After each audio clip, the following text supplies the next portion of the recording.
স্বাগতম সবাইকে আমার ইউটিউব চ্যানেলে Dutta solar energy enterprise. Solar কিনুন, টাকা বাঁচান।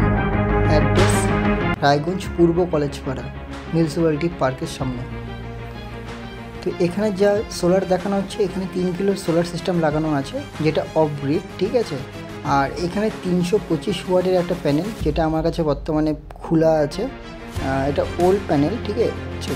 এটা আগের জেনারেশন চলতো, বাট এখন বর্তমানে 590, 595, 600, 730 বড় বড় প্যানেল এসে গেছে। তো এগুলো প্যানেলই বর্তমানে চলছে। তো চলুন আমি 3 কিলো সেট দেখাচ্ছি। আমি স্মার্টনের কাজ করেছি, ইপ্রোর সেট করেছি। এবং আরেকটা জিনিস দেখলাম, সেটা হলো RGB লাইট। এটা আপনারা বাড়ির বাইরে সুন্দরভাবে লাগাতে পারেন। কন্ট্যাক্ট নম্বর এটা আছে আমার, ঠিক আছে। এটা সোলার লাইট একাই সন্ধ্যার পরে একাই চালু হবে এবং ভোরবেলা একাই অফ হয়ে যাবে। এর প্রাইস বর্তমানে আছে 799 টাকা, ঠিক আছে। এটা RGB, ঠিক আছে। এটা 3 রকমের কালার আছে, সবুজ, লাল, হলুদ। তো এটা বর্তমানে সবুজই ক্লিক করে রেখেছি। RGBতে ক্লিক করলে চালু হয়ে যাবে। যেরকম একটা ছবি দেখাচ্ছি, এটা হলো এক বাড়িতে লাগানো হয়েছে 6 পিস। তো এটা খুব সুন্দর লাগে দেখতে, অন্ধকার, এবং বাইরে থেকে খুব এত সুন্দর লাগে ধারণার বাইরে। তো এখানে আমার সিস্টেম আছে, যেটা হলো over voltage, change over, RCCB, এবং আমি যেটা 3 কিলো অফগ্রিড ইনভার্টার ইউজ করি, সেটা হলো ইপ্রো। এখানে যে অন্ধকার হয়ে আছে, একটু লাইট জ্বলিয়ে দিই, তাতে এখানে দেখতে সুবিধা হবে সবার। তো আগে লোড টেস্টিং আমরা করে নিই, তারপরে এখানে এসে সব কিছু দেখাচ্ছি। তো আমরা ফার্স্টে একটু লোড টেস্টিং করবো। সেটা হলো আমাদের বর্তমানে AC, Teton 5 star blue star AC, inverter AC, ঠিক আছে।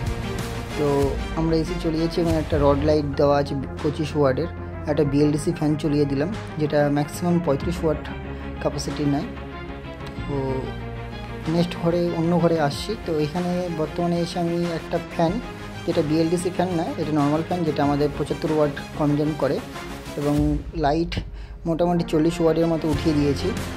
আর ফ্রিজ চলছে 4 স্টার ওয়ার্ল্ড প্রুফ ফ্রিজ, এটা আমার। তো এটা 4 স্টার, এটা ডুয়েল ফ্রিজ, তো চলছে এটাও। তো আমার বারিন্দাতেও আরেকটা ফ্যান আছে, এটাও চলিয়ে দিচ্ছি। এটাও 75 ওয়াট নিয়ে নেবে। তো নেক্সট আমাদের একটা ঠাকুর ঘর আছে। তো আমরা ঠাকুর ঘরে 30টা লোড দেখে নিচ্ছি চালানো আছে কিনা। তো এখানে যেটা লাইট দুটো চালালাম, এটা 100, 200 ওয়াটের লাইট আছে, LED লাইট, ঠিক আছে। তো এখানে ফ্রিজটা চালানো আছে, 200 ওয়াটের LED লাইটও জ্বলছে। তারপরে আমরা টোটো, আমার বাড়িতে পার্সোনালি টোটো আছে। তো এই টোটোটার চার্জ হচ্ছে, ঠিক আছে। এর দেখুন 100%-এর লাইটটা লাফাচ্ছে। তো এখানে 100% প্রায় হয়ে যাবে কিছুক্ষণের মধ্যেই। তো এবার আমরা লোডের ব্যাপারটা দেখে নিই। এখানে 4টা ব্যাটারি লাগানো আছে, ইপ্রো টন 3200 মডেলের এটার। তো এটা ওভার ভোল্টেজ প্রোটেকশন, এখানে 211 ভোল্টেজে যাচ্ছে। এবং 4 যেটা দেখাচ্ছে 4 এম্পিয়ার বা 5 এম্পিয়ার, ওটা আপনার 9 এম্পিয়ার গেলে ওভারলোড দেখাবে, ঠিক আছে। এটা টোটাল চার্জারের সুইচ। তো আমরা সুইচ অফ করে দিচ্ছি। তো অফ করলে দেখুন 3.9-এ দেখাচ্ছে এম্পিয়ার। তো আমরা সুইচ দিয়ে দিলেই এম্পিয়ারটা আবার বেড়ে যাবে। তো আমরা সুইচ আরেকবার অন করে দিই। তো সুইচ অন করে দিলাম, দেখুন এখানে 3.9 থেকে 5.2-তে চলে গেল। এখানে ম্যাক্সিমাম 9 এম্পিয়ারও হবে, ঠিক আছে। উপরে একটা চেঞ্জ ওভার আছে, RCCBও আছে, আর MCBও আছে, ঠিক আছে। তো আমরা নেক্সট যেটা দেখাচ্ছি, এখন বাজে 11টা 11। ব্যাটারি ভোল্টেজ আছে 28.7। তো 220 ভোল্টে কারেন্ট আউটপুট দিচ্ছে। 41% লোড চলছে বর্তমানে আমার সম্পূর্ণ। তো সব কিছু দেখাচ্ছি। টোটাল 1488 ইউনিট উঠে গেছে আমার টোটাল। তো এখন বর্তমানে যেটা আমার 63 এম্পিয়ার আসছে, 1808 ওয়াট আসছে কারেন্ট। আপনারা রায়গঞ্জ যে কোনো বাড়িতে, স্কুলে এবং যে কোনো জায়গায় লাগাতে চাইলে আমার সাথে যোগাযোগ করুন। বাই।